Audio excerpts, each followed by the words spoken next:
Hello, ladies and gentlemen. Welcome back to Talos of Tech live on Twitch. Thanks for joining me today. I figured we could dive into because some people, at least in the Discord, or some people are still unsure or confused on how the iPhone lineup is, and I think that's probably going to become a bigger and bigger problem, as we go into 2020 because there is 5 iPhones coming out this year.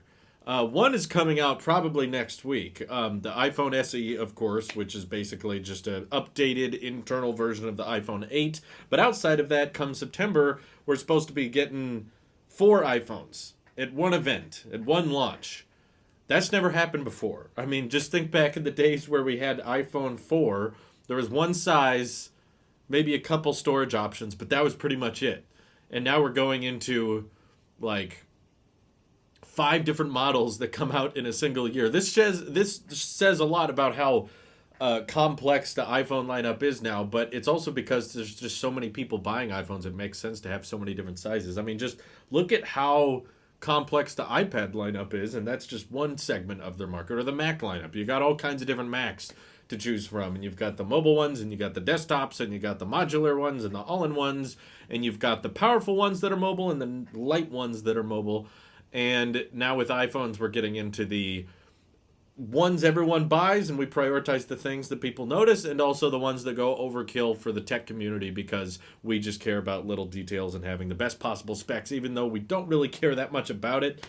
Yeah, Scott says he can't wait for the 6.1-inch 12 Pro.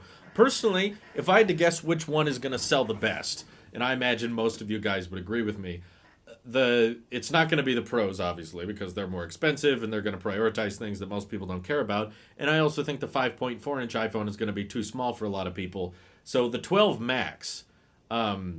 So to be clear, the 4 iPhones coming out in September, we don't know what they're going to be called. No one knows at this point. I don't even think Apple's decided on a name yet. But the way I refer to them is iPhone 12. That's the 5.4-inch model. Probably start at $700. And then iPhone 12 Max. That's the 6.1-inch model, starts at $800. And then we get into the Pro line, which is when we get 12 Pro, which I'm predicting to start at $1,100, and 12 Pro Max, which will start at $1,200. And across the board, they'll all have a 14 chip. They'll all have 128 gigs of storage. They're all going to be 5G capable, though the Pros are probably going to support millimeter wave 5G, and the regular 12s are just going to support the mid-band 5G. That's how I think it's going to go. I hope the Pros get ProMotion and USB-C, or the whole lineup could get USB-C, and I'd be fine with that, honestly. But that's how I'm predicting it will go. But the one that will sell the best will probably be the 12 Max, because across the whole lineup this year, we're all getting OLED. So all of which are going to have Face ID, and most people, when buying a phone, probably care about like the front and things they notice. So now the only advantages the Pro is going to have is probably some camera stuff like LiDAR and the telephoto, which is going to help a little bit with certain pictures and videos, but most people, I'm guessing, are not going to care. The fact that the 12s are going to have OLED, I think, is going to make the Pro models even less popular than the standard models. Because right now we have 2 Pro iPhones and 1 standard iPhone, which kind of doesn't make sense. If most people are buying the XR or the iPhone 11, wouldn't it make sense to give multiple size options to people who buy the most common one instead of getting multiple size options to people who go overkill and buy the most, top of the line iPhone they possibly can and get something like the 11 Pro or 11 Pro Max? So it makes a whole lot of sense for Apple to make 2 size variants of each. But I'm pretty confident this is going to become the norm now. I don't think 2020 is the rare year we get 4 iPhones in the lineup. I think that from here on out, it's going to be pretty consistent, like 2 sizes for the everyday person, and then 2 sizes for the Pro users who just want the best of the best specs. But love the 6.1-inch size of my 11. Might go for a 6.1-inch Pro. I do think there will still be a $300 price difference between the two. That's pretty much where we are now, because iPhone 11 starts at $700, 11 Pro starts at $1,000. In this new price lineup I'm pitching, you'll be able to get the 12 Max for $800, and then the 12 Pro for $1,100. So there's still a $300 gap in the prices and names I'm imagining myself. But I do think that because they're getting OLED across the board, a lot of people are going to end up being fine and saying, I don't need the Pro, I don't need all the fancy LiDAR crap, I don't need, or 120 hertz perhaps would be a great Pro feature, but I'm imagining a lot of people aren't going to care about that, and that's why 12 Max at $800 is going to fit the most amount of use cases for people in the market. Do you think we will get a base storage bump to 128 like with the iPad Pro? I do personally, because a lot of people seem to be upset and complained that the new iPhones last year came with 64 gig standard, and they've been 64 gig standard for a while. It's been that way since iPhone 8 and 10, I think, were the first iPhones to have 64 gig standard, and that's been three generations now, which is normally how long they keep the default storage configuration. So I think, no, wait, that's not true, because iPhone 7 started at 32 gig. iPhone 6s started at 16, but people were ticked off about that. So I guess there's not much consistency to it. But this is the year, given how many Androids are shipping with 128 gig by default, and also if you go back and look at times they've updated the storage, it's like it's getting close. And given the iPad Pro has 128 gigs by default now, and also if you go, what I was trying to say earlier, my mind went blank. If you look at the parts differences between a 64 gig SSD and a 128, it's very small in the cost to manufacture these parts. And I am expecting, because of the 5G modems, the price of these iPhones are going to increase. So given that, trying to justify it to people, I personally think they left 64 gigs as the default last year so they would have room for improvement and noticeable upgrade this year. Because I think they know most people want 128, but just my opinion. Hey, Sup, hey, hi, donated 100 bits. How's it going, Drew? Haven't seen you in a minute. Hope you're doing well. I hope you're doing well too, Sup. I haven't seen you for a while. Thanks for the donation. Thanks for coming back. Wow, it has been a while. I'm trying to remember the last time I saw Sup's name. Let's see. Why isn't it called 11S this year? Well, Chris, if you look back at consistency with iPhone naming, it actually wouldn't make sense to call it the 11S this year, because we never got a 7S either. We went 6S, 7, 8, 10, and then after 10 we got 10S, and then 11. So if we're following previous number trends, it doesn't really make sense to call it 11S. It makes more sense to call it 12, because that's what Apple's done in the past. Let's see. Official Vin, thank you for the bits. Haven't seen a live in a real time in a while. Oh, thanks. Well, thank you for the donation and welcome to the stream. Let's see. Am I the only one who never even filled up their 16 gigs? That I've never heard of. I knew pretty much everybody who had 16 gigs filled them up pretty quickly. My wife is still on 16 gigs on her iPhone. Let's see. But we got the 10. It's a full redesign. That's what. Yeah, exactly. A full redesign to the iPhone. The fact that multiple sources are telling us we're getting several new form factors. Even the 6.1-inch display is still a different form factor than the iPhone 11. And we're getting 6.7-inch display, 5.4-inch display. You don't make big design changes like this on an S year. You wouldn't call that 11S. If it's this big relaunch or something, they might not call it 12. I'm not saying it has to be 12, but I'm not referring to it as 11S, because we didn't refer to the next gen iPhones. Remember the iPhone leaks in 2017 leading up to the iPhone 10? We didn't call that the 7S. Everyone called it the iPhone 8 actually for the long time, because we figured Apple would drop the 7S and the 8 at the same time. Back in 2017, that's how we described the lineup of three iPhones, is we were like, so there will be a version of the iPhone 7 that has wireless charging and some internal improvements and some camera improvements, but for the most part, it'll look like the iPhone 7, so that's why we call it the 7S. But then there was this secret OLED iPhone with Face ID and everything, and that one was big, and we've referred to it as the iPhone 8. We didn't refer to it as the 7S because it just didn't really make sense. But marketing, yes, for stupid marketing reasons. Thank you, Wixo Melody, for the donation. Didn't say anything, but appreciate it. You're going to get both options. What do you mean by both? Like, there's 4 options. I don't think it would be very wise for me to buy all 4. I think Apple even puts some measures in place to make sure people can't do that. So you have to have like multiple Apple IDs to order them. I think I've said this in the past, but I'm definitely getting the 6.7-inch model. That one I will buy and keep, no question. But I'll probably get at least one extra other model. And if I had to get an extra one, I would probably get the one in the new form factor. So it would probably make sense for me to buy the the 12 Pro Max, whatever they end up calling it, the 6.7-inch model, and then I'll also get the smallest model. I get the 5.4-inch one, and I'll talk about that. That way, I have at least one of the iPhone 12s, and it's not a 6.1-inch, which I've reviewed the 10R, I've reviewed the 11. So, do I need to review a third 6.1-inch iPhone? Probably not. If I'm getting all the specs in that 5.4-inch one, it'll also be a fun juxtaposition to be like smallest new iPhone, biggest new iPhone, so we can compare the two. Yi Hirasawa subscribed for 19 months. Holy cow! I look forward to that colorful tee. Yeah, that's true. Someone's gonna get the colorful tee first. I'm not sure who it is. The most expensive and least expensive. I'd love to see that.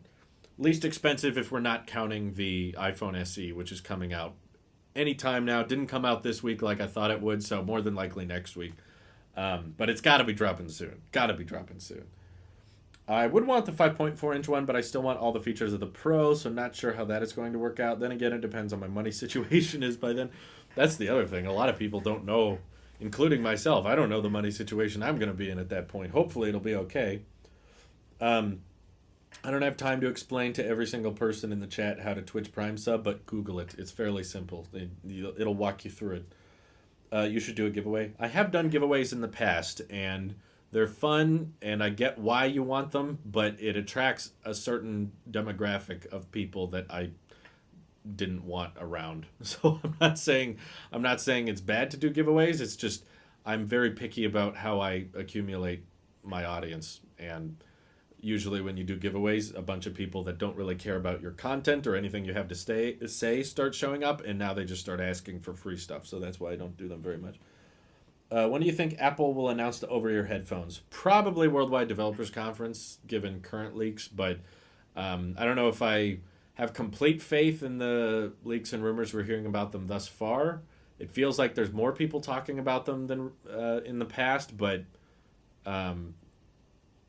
yeah, after I did that video on the over-ear headphones, I got a lot of people saying there's no way Apple's making reference headphones because that market is already too, established, and Apple doesn't want to go after that. So this is more than likely just going to be kind of like the HomePod of over-ears, where it's like it sounds really good, but professionals don't like it because it's not as customizable or connection worthy. And I'll probably I'll buy them to review them, but I don't think I'll keep them. Ever since I got AirPods Pro, I've had very, very little reason to get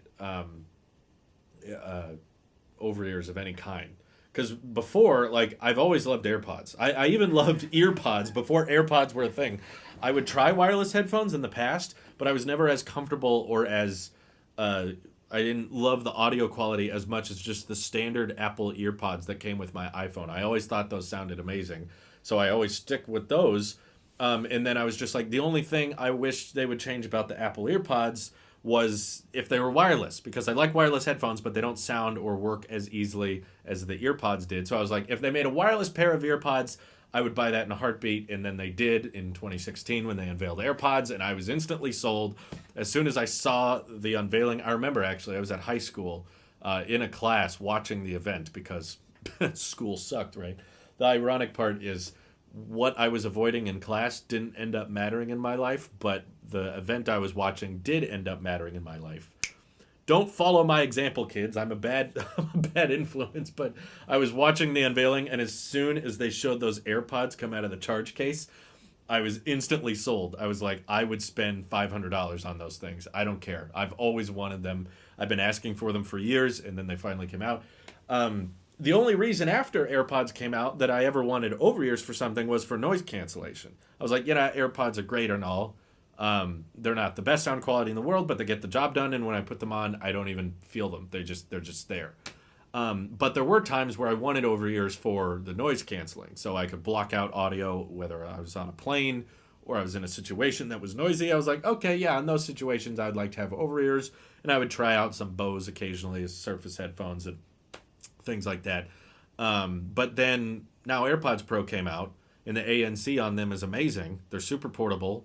They're super easy to use, and the sound quality is great. And while they don't always fit in my ear perfectly. They're still way more comfortable than over ears for the use cases I use them in, whether I'm on a plane or mowing the lawn or something like that. Mowing the lawn has become a really common thing that I love AirPods Pro for.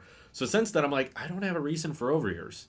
So that's why in my video I was pitching that if Apple does Studio Pods or Pro Pods or something over ears, they should orient them more towards like an audio editing market instead of just this is fun to listen to music to on your phone. But a lot of people didn't agree with that. Anyway, Expos One donated 100 bits. Thank you very much. Why do you use normal AirPods and AirPods Pro? There's not a great reason. Oh, Burgundy only. Thank you for the Twitch Prime sub as well. You are giving away free content. Well said, Yehirasawa. That is my giveaway. My giveaway is my videos and my live streams, which do not have sponsors in them, and probably never will now that my house is paid off. But what were you asking earlier? Why do I have both? There's not a great reason. I bought the AirPods 2 last year when they came out, and they were really helpful. And then the AirPods Pro came out, obviously, and because I'm just a diehard AirPods user, I was like, yeah, I'm getting those. And I appreciate them, but I didn't really need to get rid of my old ones. And there were still times where it was like I was trying to get the AirPods Pro to fit in my ears right, but I've discovered it's just so random. Sometimes they fit fine, and other times they fall out a lot. And it's not like they fall out enough for me to be like they're not worth it anymore because it's so inconsistent. I swear, like half the time I'll put them in my ears and they work perfectly and they don't fall out at all.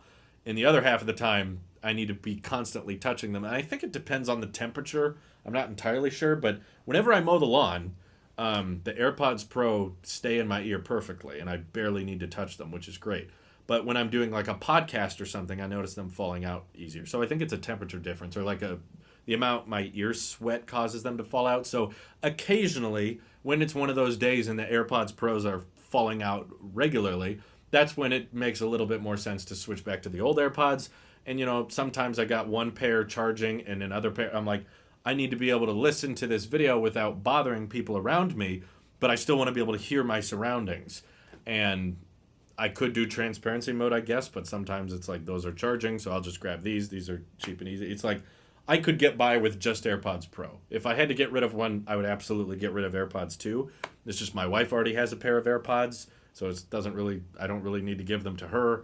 Given the pandemic we're facing, I don't think I should just give away the AirPods 2 to anybody because that's how we spread germs around and stuff. So I have both.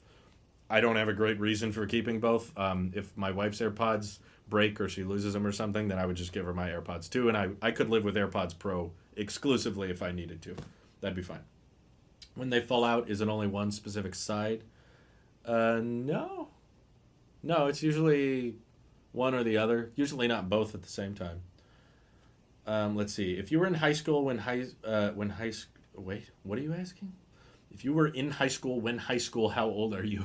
I love how you guys just throw all your words together and then spit them at me. He'll figure it out. I don't know what I said, but he'll try to deduct something from this message. Yeah, you can ask at any time. I'm 22 years old. And in my Twitter bio, I have my actual birthday there. So you can look that up at any time. I'm 22. Thrilling Morty donated 10 bits. Probably going to upgrade to the iPhone 12 Plus from my cracked Galaxy S8. We'll see if it's called 12 Plus. My theory is that they're reserving Plus for services now. Because we thought for the longest time they were going to call it the 10S Plus. Because that's what they called Plus phones in the past. But then they stopped doing that and they went with Max.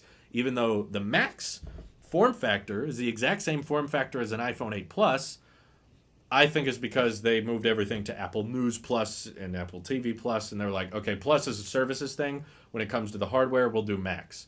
So that's why I'm guessing 12 Max. The whole lineup is going to be 12, 12 Max, 12 Pro, 12 Pro Max. Very complicated, very confusing, I know. A lot of people are like, Steve Jobs wouldn't want it this way. It's like, well, there's pros and cons to having a complicated lineup. The pros of it are because so many people are looking at these models and because so many people are buying iPhones, you want to cater to as many people as possible. So there's a lot of people that want really, really small phones. But if you insisted on there being only one iPhone or only two iPhones that come out, then you'd kind of be boxing people into a category. It's like, well, what if I want, a smartphone display that's under 6 inches? Be like, no, sorry. Most common denominator said 6.1 inches is the perfect size, so we have to make 6.1 inch. Now you're leaving out a lot of people. Or if there's people that are like, I want a phone close to 7 inches. I want a much bigger display than 6. You're like, sorry, there has to be one size, so we're sticking with 6. That's what it feels like a lot of Android companies are doing right now. I have a tech video dropping in about 45 minutes, and it's about the OnePlus 8 and the OnePlus 8 Pro, which look awesome. I think the specs on them for the price is going to be killer, like normal OnePlus flagships. But one issue I think I have with the OnePlus 8 series is that their displays are just too dang big. The smallest one is 6.5, and the 8 Pro is 6.7. That's barely a diff. Like, they're both huge phones. And I feel like most Androids these days are kind of giving up on people who want smaller, more compact phones, and that's a present market. There's a lot of people who like those smaller models. I do look a bit older than 22. It's because of my beard. If I shave my beard off, I look 14. I promise you. I'm not going to because I like my beard, but last time I shaved my beard off in the comments section was like, oh my God, he looks like a kid. I think Weather Plus will do interesting. Yeah, I think that's a possibility now that they bought Dark Sky. I could totally see them doing some type of subscription-based weather service because Dark Sky has one. And also, all these people came forward once I started talking about Dark Sky. I started realizing all these people in my personal life actually paid for the weather. It's like, look out a window, dude. It's free. I mean, I guess it's good at predicting it, but I mean, how much do you really care about that? People were willing to spend $4 up front and then spend like $5 or $10 a month for like really accurate weather. Like, that's a market? People do that? I don't know. Okay. I don't see the value in that, but I guess a lot of people do. Similar to the same way, I will not subscribe to an Apple Weather Plus subscription. The same way I don't subscribe to Apple News Plus or Apple Arcade. I didn't see value in it. People who pay for free information.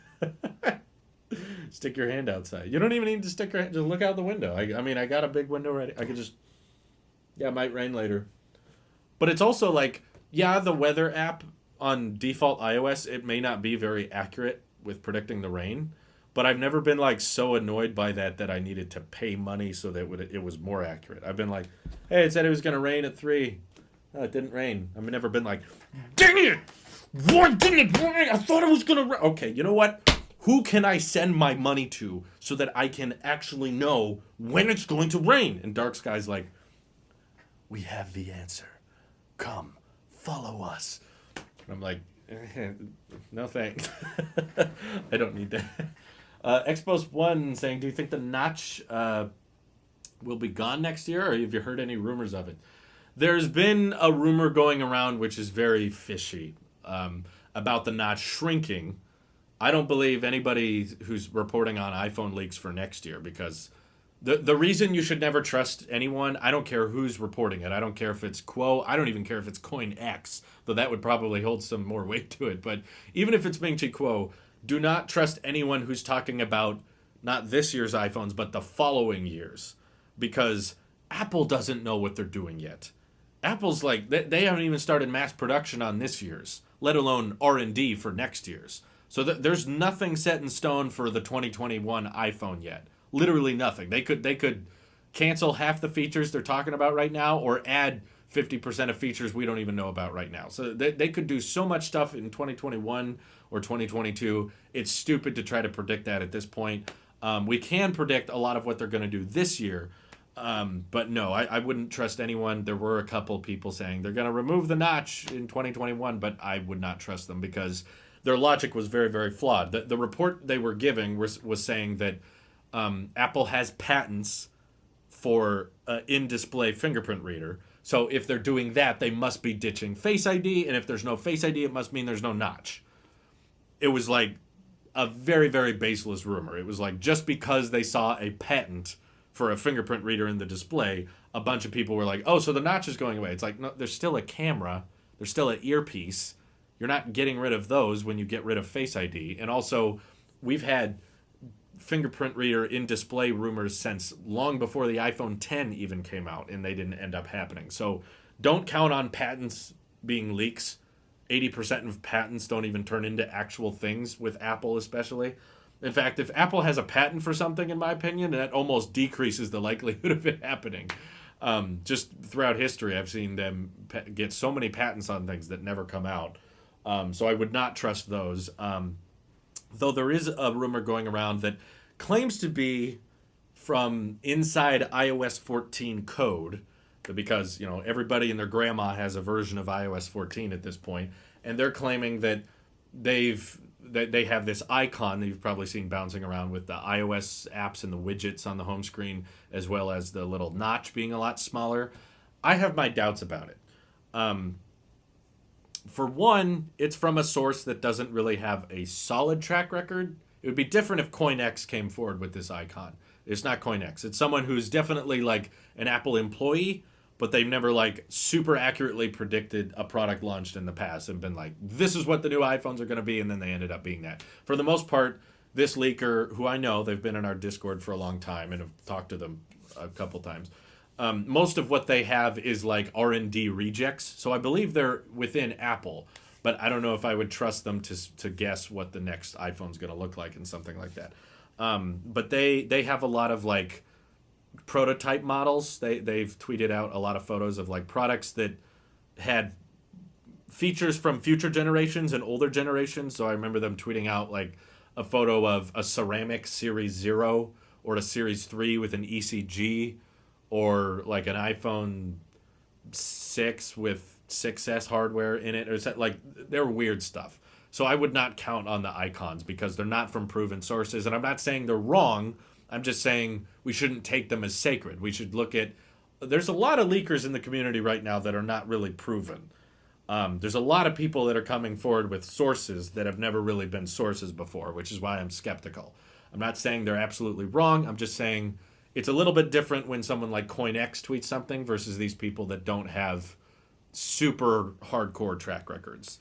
And it's also important to remember that a lot of people can guess these things and consider them leaks, because a lot of what Apple does is very predictable.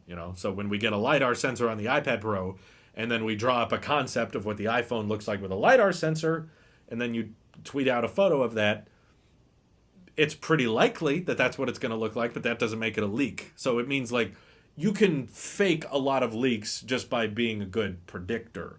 A lot of stuff I've predicted has ended up coming true. Again, a lot of stuff I've predicted didn't come true too, but at the same time, like it's just people can cover up predictions with leaks a lot of the time. Let's see. Recently, I rewatched your interview with Marquez, and it's amazing. I always wanted to see another one with you two, since you guys seem to become friends towards the end. Any thoughts on making another interview with Marquez again? Yeah, I think we've reached out to him to be on the podcast many, many times, but he's busy, especially right now. So we haven't really heard back from him. We sent him several emails years ago for like a 1-year follow-up, and we never heard back from him. So I'm not throwing shade at him. I'm just saying, like, he's a busy guy, and I'm a busy guy too. So those things are difficult to arrange, because when you have two people with very, very preoccupied schedules, it's kind of hard to arrange something to line up. But yeah, that was a long time ago. The interview with Marquez was the last video I filmed in the attic. You did an interview together? Yeah, it was a long time ago. Most of that interview is probably pretty dated. Not Death says, I don't really understand why people hate the notch so much, but I actually kind of like the look of the notch. That's the other thing I doubted about the icon jumping around the internet. It's basically like, imagine the notch fitting between my hands like this. The leaked image is more like the notch is like this, which basically turns... there's a lot of technology in the notch, in the what Apple calls it, the true depth sensor. They don't call it a notch, but there's the earpiece, the camera, the dot projector, the infrared scanner, the IR blaster, and somehow in this prototype image, which may or may not be real, they're able to take 3 of the crucial sensors needed for Face ID and turn that into one sensor. 3 into 1 for the benefit of a slightly smaller notch. The notch isn't gone, it's just shorter. So that makes me think, would Apple go through the trouble of re-engineering all of these different light sensors, which do very complicated things, somehow merge them all into one sensor so that the notch could be a little bit smaller, but it's still there. I mean, you're not going to use the phone any differently. Like, personally, I could be wrong on this. Don't take my word as sacred because I don't have a great track record either. But if I were to guess, I would say Apple's probably not going to do that because my guess is they wouldn't want to remove the notch until they could. They don't want to do anything with the notch until they can get rid of it completely. I don't really see the point of just shrinking it down a little bit and spending all that work and all that R&D on combining those sensors just to get the notch a little smaller. Doesn't really make sense to me, but there are a lot of people I've seen, especially on Twitter, that are just diehard anti-notch. I hate anything. I hate the iPhone if it has any kind of notch. Until there's no notch, I'm not buying it. And there's some people that just really, really hate that thing, but I do not think that's the majority of people. I think that 90% of everyday consumers do not care at all about the notch.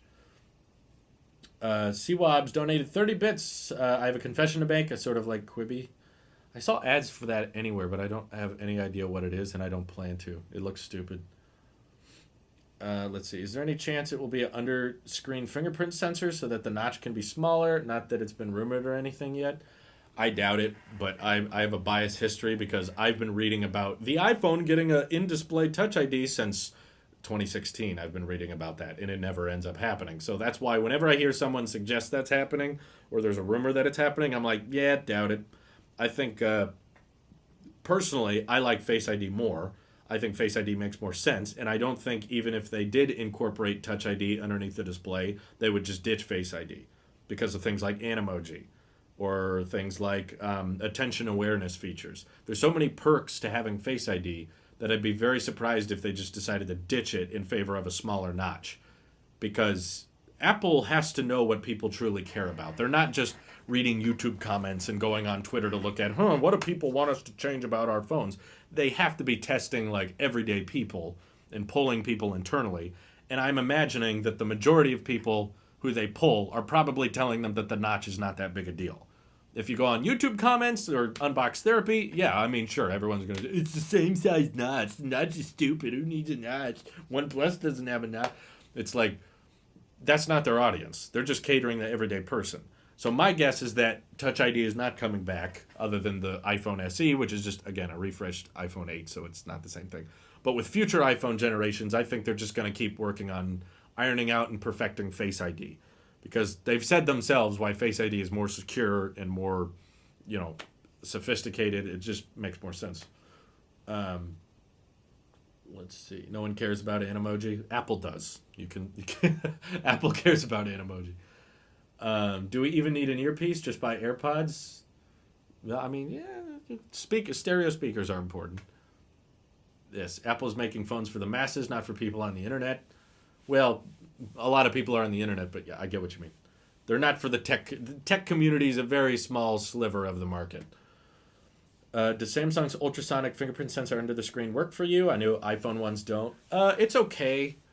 I've been on medication and been taking a lot of treatments for my psoriasis lately, and my hands have cleared up a lot. They're not as flaky or as patchy as they used to be. So in more recent years, fingerprint readers have been working for me pretty consistently. Like when I reviewed the 16-inch MacBook Pro, Touch ID worked great on that. And I think it worked fine on the OnePlus too. But the issue I have is not with my condition when it comes to the S20 Ultra. I think it's more so to do with the location. It's the fact that you have to press and hold a specific finger on a specific part of the display for a specific amount of time, and it's not very casual. You have to very quickly just, here's where my thumb goes, hold it down for long enough, and then it unlocks. Whereas what I love about Face ID is it's so casual. You can just pick up the phone with raised awake and boom, it's unlocked. Or I can, if it's charging on my desk on a stand or something, I can just tap the display as quick as I want, wherever I want, because my face is there. And generally, if I'm using my phone, I'm looking at it. So that's why Face ID is more practical to me. Plus, it works even when you're like getting out of the shower or you're out of a pool and your face and hands are wet. It still works. So yeah, to me, Face ID just makes way more sense. Even though when it comes to the in-display fingerprint reader, it could be a lot better, especially if they made it larger. On the S20 Ultra, it was still kind of small. and it's a muscle memory thing. You have to like remember to put your finger there, or again, someone's probably bringing it up. You have to go into settings and turn on like an always on display feature so that you remember where to put the finger. But it was definitely spotty. Uh, the biometrics on the S20 Ultra were they were okay. They got the job done, but I would much rather have Face ID than either one of those options they provided. With Face ID, you just don't think about it. It's even unlocking the phone. You just look at it and swipe up. Yeah, I think I agree with Raja. I don't even think I'm unlocking the phone. I'm pretty much just picking it up and using it. I'm not like, oh, let me put my finger there. I'm not like, oh, let me look at my phone correctly. I'm just using it. It feels like Face ID is the most like out of the way biometric I've ever used. There's a pandemic outside. Not sure touching and holding the same part of your display 100 times a day is the best idea. Well, it's your phone. You're going to be touching it anyway. I don't think that's the problem. But for me, Face ID has been kind of iffy. Sometimes it recognizes my face. Sometimes it does not. Still not sure how I feel about it. I've heard that too. I'm not saying everyone likes Face ID. I've definitely heard a lot of people say it's not as reliable for them. So I don't know. Having both would probably be best. But just because there's patents for fingerprint reader underneath the display, I don't think that means Apple is ditching Face ID or they're going to leave off Face ID. Like, I think Face ID is here to stay, personally. The thing I don't like about Touch ID is how inconsistent it is for me. Sometimes it unlocks by just tapping the sensor. Other times it just doesn't work. I feel like that's happened a lot. I feel like that's... When I had Touch ID, it always was like, come on, listen. And I noticed that with my wife because she still has an iPhone 6. And when she's trying to unlock it, sometimes it's like you're putting your thumb there a specific way. Like you have to use the phone differently to unlock it. Whereas I feel like with Face ID, you generally don't. Maybe you have to hold it a little differently, but not use it. Flying Goats, thank you for the Twitch Prime sub. How do you go about pre-ordering an iPhone and then getting it from the Apple Store on launch day? Like, what are all the steps involved in that process? Also, Face ID is amazing. Thank you for the Twitch Prime, Flying Goats. It's pretty simple. I've been doing it since 2017 now. 2017 was the first iPhone No, 2016. Sorry. 2016 was the first iPhone I, like, pre-ordered. Before that, I would just buy iPhones whenever I was ready because I wasn't a tech channel yet. But once the tech channel started picking up steam, I was like, okay, I think I need to buy the new iPhone every year just to be relevant. And because we're talking about it so much, I have to buy it. But when it comes to buying new ones, it's like, okay, we watch the event. At the event, they usually tell us when the pre-orders begin. Like last year, they decided to move the time for pre-ordering. So in previous years, it was like Friday at midnight, usually the Friday after the event. You'll be able to pre-order it, and then you can pick it up at the Apple Store the following week. Whereas at the last event, they decided to move it to 5 a.m. Pacific so people could actually sleep in a little bit better. So I was a big fan of that. I'm glad they did that. I hope they do that this year. And for people on the East Coast, they don't get to order it until 8 a.m. So it's very comfortable for you guys. Us on the West Coast still got to get up pretty early. But yeah, it's pretty simple. I reserve it and I schedule it for a pickup at the Apple Store the following week.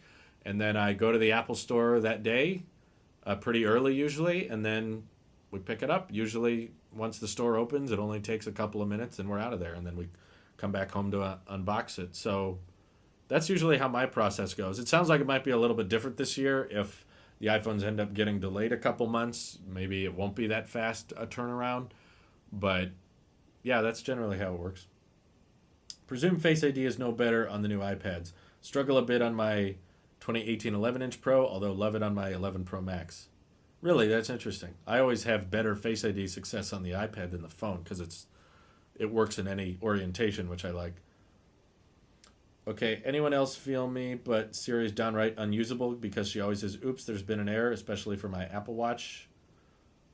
I haven't had that, actually. Siri is not the smartest digital assistant, but she's the most accessible in my experience. We still have 2 Google speakers plugged in that we use daily. And I will mention that Siri always hears us better than Google. It feels like we have to call out to Google twice every time we talk to the speaker. But with Siri, she always gets us on the first time.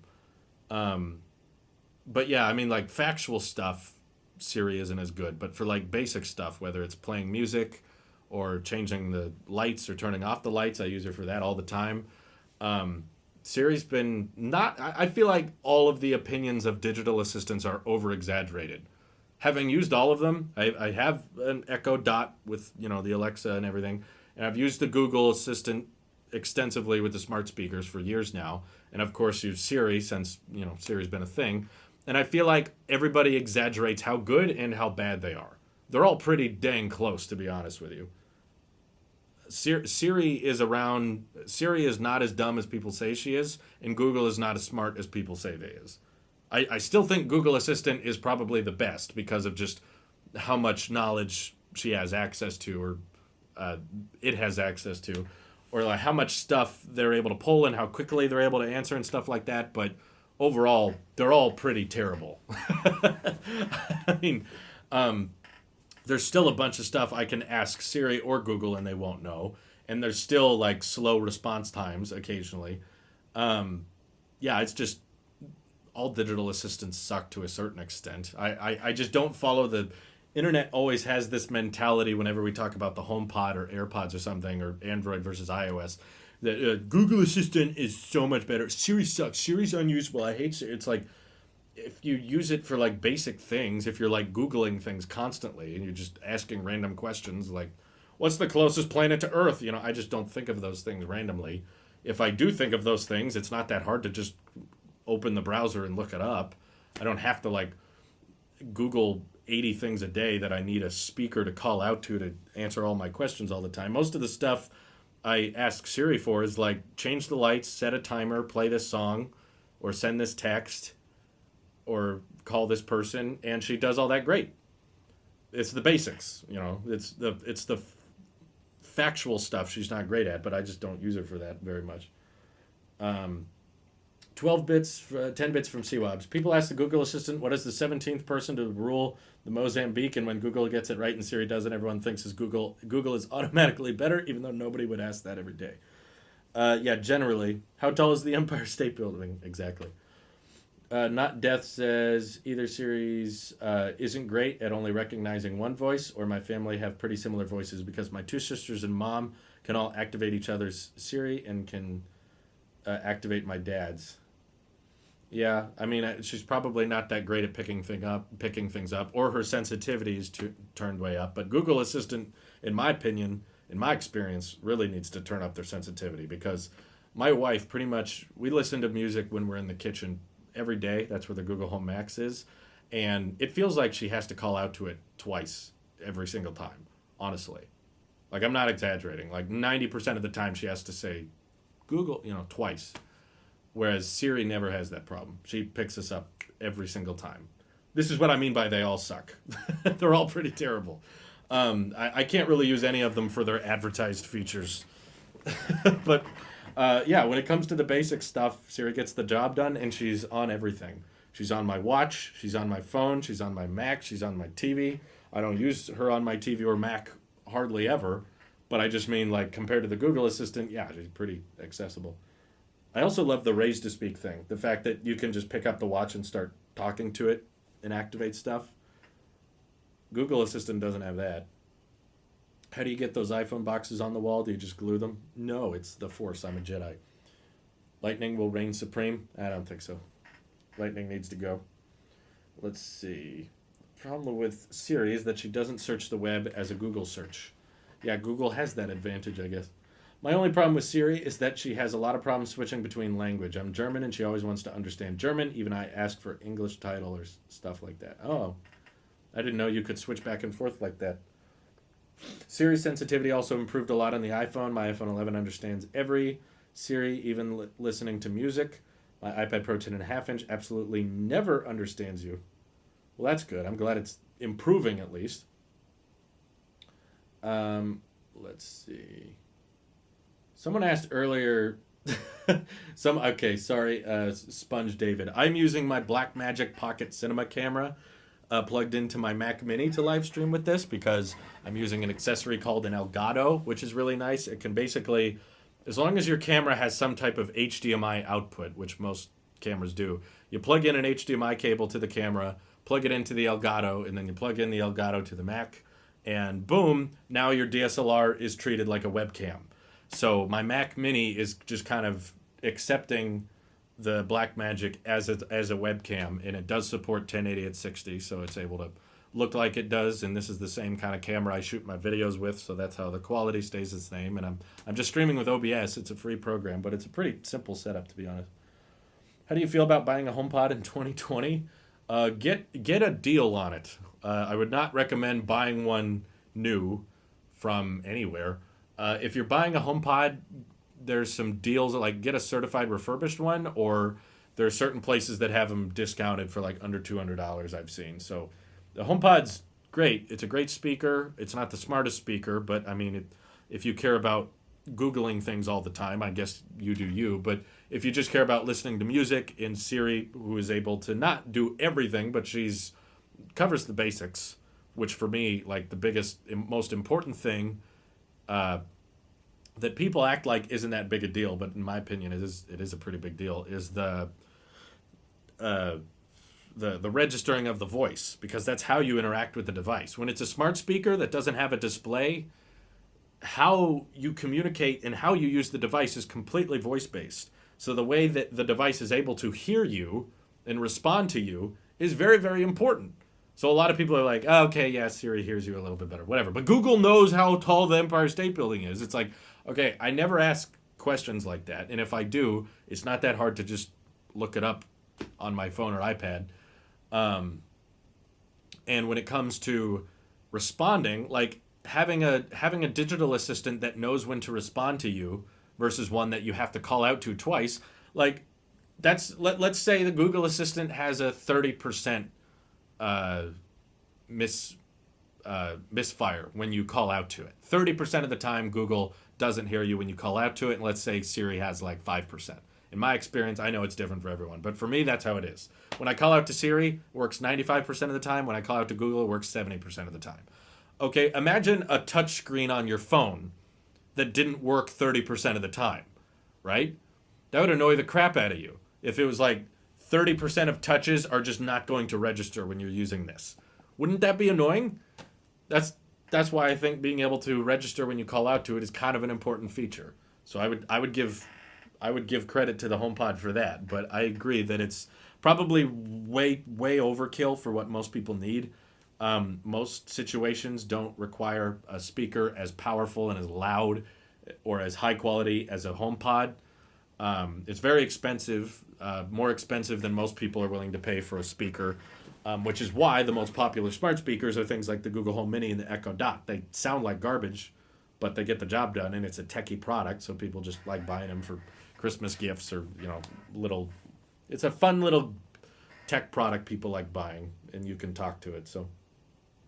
Yeah, HomePod Mini would be great. Let's see. Will we ever see macOS 11? Wishing you the best from the UK. Thank you, Michael. No, I think they're... Aren't we on like 10 dot something now? What are we on? I think they're just leaving it as 10. Yeah, we're on 10.15 now, so I don't think they'll ever... We thought they might go to 11 when it was like 10.8, 10.9, but then they went to 10.10, and now we're at 10.11, 12, 13. So yeah, there's not really a point. I think the 10 is just part of the name. Who knows? They might get rid of it someday. Having it not work 1% would be annoying. Exactly. I mean, you don't use a smart speaker the same way as your smartphone, but I think you catch my point, is that if a smart speaker didn't understand you a remotely high percentage of the time, it's frustrating. Let's see. Touch ID was annoying me a bit until I got the 10-hour with Face ID. Good. Glad you like it. I got my refurbished from the same model at Amazon for around the same price. It was quality was shockingly decent. Yeah, the HomePod doesn't have a battery, so you don't have to worry about battery degradation, and you almost never touch it. Some people might change the volume or touch the HomePod itself to interact with it, but I never do. It is, for me at least, the HomePod is like a completely voice-controlled device. I don't think I've touched a HomePod in weeks because of just how much I just interact with it with my voice. So it doesn't really matter that much if you buy one used or refurbished, because the sound quality is going to be the same either way. So I would not recommend people buy new ones for sure. If someone was in the market, I'd be like, please get one refurbished or get one used even. It doesn't need to be even certified refurbished, because it will sound and work just fine if you buy one off eBay or something. I feel like debate on foldables kind of died overnight. Yeah, I mean, it's. You notice I didn't even bring up foldables in my entire peak smartphone video. It's because I kind of wanted. If people brought. I was worried people might bring that up, but I was like, watch my Z Flip video. To me, the Z Flip killed foldables as a possible future thing. Because I was like, look, even if this phone was half the price and had no durability issues, it would still be. It would be okay. Which is, I think, says something about foldables. And just watching people react to them and filming their reaction and just people go, wow, that's weird. Okay, I'm done. It's not like, how can I buy this? It's just, in my opinion, Snazzy Labs had some nice things to say about it in his review. I thought he did a good job. I think he said something like, a lot of people are saying foldables are trying to fix a problem no one has. He said that's not what the Z Flip is. The Z Flip is an exciting new category in desperate need of an audience. And I remember him saying that, and I remember agreeing with it, but I was like, he really likes the Z Flip, and I don't, but we agree on the testament of it's in desperate need of an audience. He probably just thinks that audience is out there, and I don't. That might be the difference, because he's like, yeah, this is too expensive, and probably no one should buy it, but I think it's really impressive technology. And I'm like, yeah, I mean, there's techies like us that can appreciate technology that's weird and unique and different, but there's also a practical side of me that's like, yeah, this isn't going to catch on. There's things like AirPods or the Apple Watch that I can be like, okay, this is tech I appreciate, and I think it's going to be the next big thing. I think this is going to become insanely popular, and everyone's going to be buying this. And there's things like the foldable where I'm like, this is cool, it's interesting, but I don't see the big appeal that everyone's going to run out and want to buy one of these, personally. Let's see. Imagine cell phones were foldable and how they're not, and now they're bringing it back. It's like going back to the old days. Going back to the old days has never worked that well with smartphones, though. Usually it's not so much about who has the best nostalgia factor. It's always about who has the best, practical, best looking, best feeling phone, and software matters way more than hardware at this point. And I guess because smartphones are all becoming so similar, companies are thinking, oh, well, foldable's obviously the next thing. I don't think it is. I could be wrong. I've been wrong about a lot of things, so I'm not saying I'll be right about that, but the Z Flip just creates new problems unfolding the phone every time you want to use it.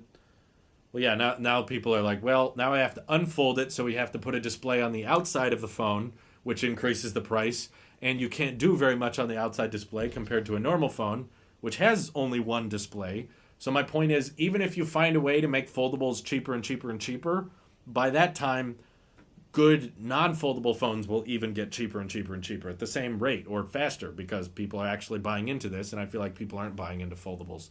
It's a tech community thing, but it's not a everyday person thing, which is why it's kind of like VR, It's like, will it exist? Yes. Will it be the mainstream? No, I don't think so. What are the materials that the new iPhone SE is made? I saw something with it having a frosted glass back and a stainless steel look on the border, so I don't know anymore. What do you think? Yeah, that was from OnLeaks. I don't know why he gave it a stainless steel border, because it's just an iPhone 8 being refreshed. So no, it will not have a stainless steel border. I'm 99% certain the iPhone SE is going to look almost the same as the iPhone 8. It's going to be aluminum and glass, same glass as the iPhone 8. And on the inside, it'll probably look incredibly similar to the iPhone 8 as well. Does Mint Mobile support Wi-Fi calling on your 11 Pro Max? I don't know. Mint Mobile has free unlimited phone calls anyway, so I don't know why you would need that, but I think it does. Yeah, Ultra Mint Mobile, Wi-Fi calling. I haven't turned it off. Make and receive calls over Wi-Fi with your Ultra Mint Mobile account. Yeah, so I think it has that. Maybe you're just in a place with bad service, so you call over Wi-Fi, I guess. But yeah, it does have it, I believe. But there's not a version of Mint where you don't have unlimited minutes. Let's see. The iPhone 11 Pro looks smooth. I love how Apple creates software that just looks and operates smoothly. Yeah, that probably helps. They're very popular and they don't have the best specs, so there must be something to that. Do you think Apple will announce the switch to their own ARM architecture at WWDC? Do you possibly think they'll drop a Mac or a MacBook with ARM next year? Most likely, yeah. It's been kind of an open secret for a while, so I think WW would make a good sense to launch the ARM architecture there. Um, I don't know how much like the virus will impact the launch of any of that, but if I had to guess when they were gonna announce the ARM MacBook, I would say WW makes sense. iPhone SE was always a tricky series for me. The R/11 series seemed to replace it at first, but look at where we are now. What do you mean? No, I mean the SE series as in like the last there was only one other iPhone SE. The point of it was to recycle the old assembly line, which at the time was the 5S, and just throw in the flagship CPU and cameras. That's all it really was. It wasn't just about making a cheaper. I mean, the end result is a cheaper iPhone for people, but that's why refreshing the iPhone 8 with an A13 chip is exactly what the last iPhone SE was. It's just recycling the old flagship and giving it updated internals. What do you think about the 350 price tag on the over-ear headphones? Well, if the audio quality is going to be on par with things like the Bose 700s and it has a really, really good battery life, that makes sense to me, yeah. I don't think that's insane. I've seen premium over-ear headphones about that price. It sounds right. It doesn't sound that crazy to me, honestly. Um, let's see. Probably even the same carcass. Because my dad doesn't want an overkill $1,000 phone. What are you asking about? Why create an SE version 2? Just why? Well, they're not really exactly bringing back the iPhone SE. They're just kind of bringing back the name SE because they're doing what they did back in 2016, which is like I said, they took an old design and they gave it updated internals for people who don't care about new designs and they just want to save money. It's very simple. It's a very simple reasoning. Makes a whole lot of sense because a lot of people like that form factor and a lot of people like Touch ID and the home button, including the president. The president's tweeted about how he misses the home button, that kind of thing. So, will you be buying Apple over-ear headphones? I'll get them to review, but I doubt I will keep them. I have very little. I already have 2 pairs of earbuds, so I don't need 2 pairs of earbuds and over-ears. And again, I don't know what they could add to the over-ears that would make them worth it to me. Because the only reason, before AirPods Pro came out, the only reason I would consider getting over-ears is for active noise cancellation, but now the AirPods Pro have that. So I don't like over-ears personally. They sit on my ears and it hurts, and they mat down my hair, which over time hurts a lot more. So I don't see them as more comfortable. They're a lot less portable because you have to put them in some type of travel case, which is a lot bigger than something like AirPods, which can fit in my pocket, a really, really small pocket in your pocket. Like, they'll fit in those. I don't even think about them. The battery life on them is fine. I don't need more battery life than that. So yeah, they would have to come up with a legitimately good reason to get over ears that the AirPods Pro just don't have. 10 bits from CWADs. 2020 years is the year of pointless product refreshes. The new iPad Pro and SE are more boring than watching paint dry. No, I disagree. I don't think they're pointless. I think it would have been better to have these than it would to have nothing. Because for one, they're giving people updated specs on phones that don't have, the greatest displays, but a lot of people don't care about that. So giving them an A13 chip probably means they're going to get like 6 years of software updates. So that's an important thing to do. I don't think that's pointless. Same with the new iPad Pro. They're updating the specs and they're making what an $800 iPad can get you a better deal. Because if they would have not refreshed the 2020 iPad Pro, then we would have had the same hardware from 2018 that cost $800 all throughout this year. And because of these new 2020 iPad Pros, the 2018 ones get cheaper so that you guys can pick them up at a discount and get all those features you like. So I would not consider any of that pointless. It may not, if your only definition of exciting upgrades are when the front changes and it looks different, then you're going to get really, really bored for the next 10 years. This is not a boring year. This is the new normal. The front of phones, the front of iPads, the front of MacBooks are not going to be changing very much. They might make little tweaks here and there, but they're not going to be major.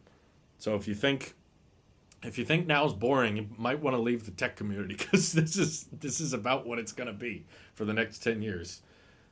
Internal updates like, ooh, they're switching to ARM, but yeah, it's gonna look like a MacBook.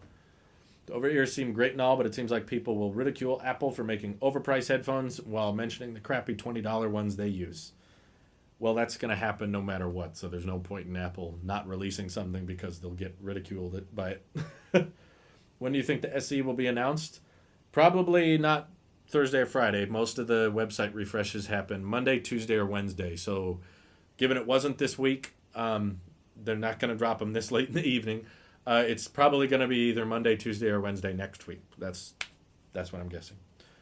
Yes, I have returned my 2020 iPad Pro. It has now been sent back. I don't have it anymore. Without this stuff, the iPhone SE probably was one of the best sold phones ever. Within like a month or so, a lot of people would upgrade from 6S 7. Yeah, pretty much. That's what it's meant for. The new SE is meant for people who have the 6 or the 7. Um, let's see. Do you think the iPhone 11 will still be in the iPhone lineup when the 12s come out? And where will it fall in the entire lineup price? More than likely, it'll go down by $100. And yes, I do think the iPhone 11 will still be available when the 12s come out. That'll be like last year's cheaper model. So it's 700 now. It'll be 600 when the 12s come out. I don't know if they'll keep selling the 10R.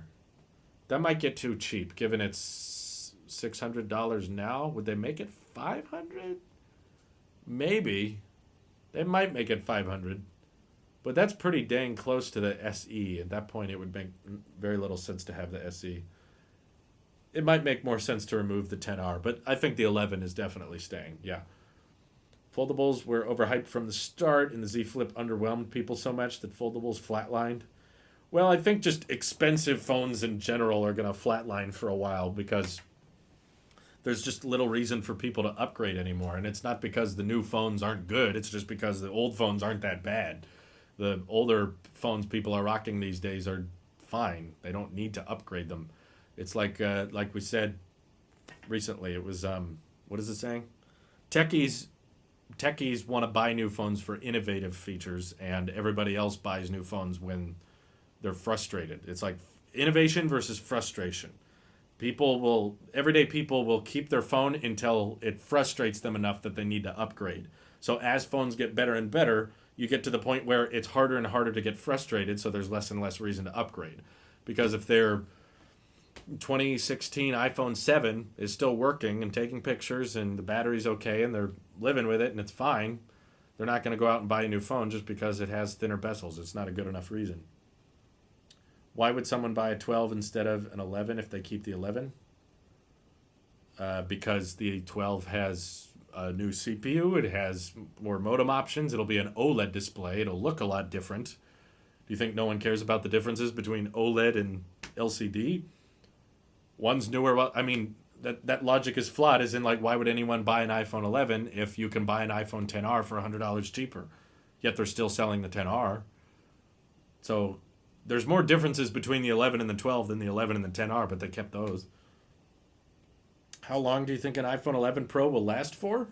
I mean, it depends on the owner. If you're a rugged user, you could make it not last very long. But if you're careful with it and you charge it correctly and you don't go crazy with it, you could easily get that thing to last 6-7 years. My battery health is at 98%. Only reason I would personally get AirPods is for H1 chip, ANC, and transparency mode. That's good reasons. Those are the features. OLED is on the cheaper side now. Forgot about that. Yep, that's a big selling point. Does Apple give discounts for new iPhones if returning older ones? Yes, they call that the trade-in.